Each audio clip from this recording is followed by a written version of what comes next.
شن العدو الأمريكي عدوانا سافرا على بلدنا।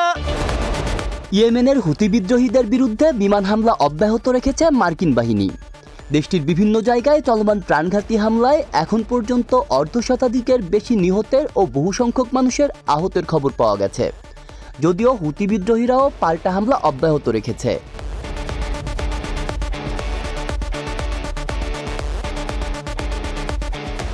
ইয়েমেনের হুতি বিদ্রোহীদের ক্ষেপণাস্ত্র হামলার মুখে সাগরে ডুবে গেছে প্রায় $6 কোটি একটি যুদ্ধবিমান। মার্কিন বিমানবাহী রণতরী ইউএসএস হ্যারি এস ট্রুম্যান থেকে দেশটির নৌবাহিনীর একটি FA-18 সুপার হর্নেট যুদ্ধবিমান সাগরে ডুবে গেছে। প্রাথমিক তথ্য অনুযায়ী ইয়েমেনের হুতি বিদ্রোহীদের ছোড়া ক্ষেপণাস্ত্রের আঘাত এড়াতে রণতরী বড় এক ধরনের বাঁক নিয়েছিল, তখন যুদ্ধবিমানটি সাগরে পড়ে যায়।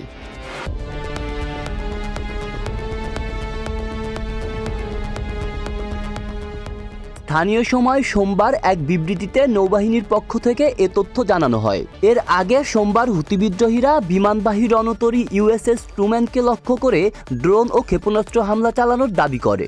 দীর্ঘদিন ধরেই হুতি বিদ্রোহীদের বিরুদ্ধে বড় ধরনের মার্কিন অভিযানে অংশ নিতে ওই রণতরীটি লোহিত সাগরে অবস্থান করছে।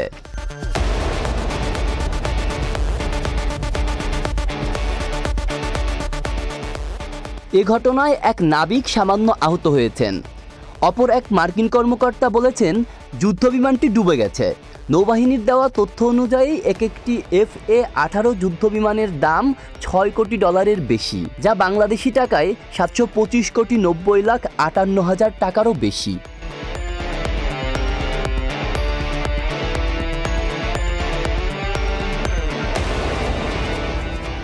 আব্দুল্লাহ রফসান জনি, ঢাকা প্রকাশ।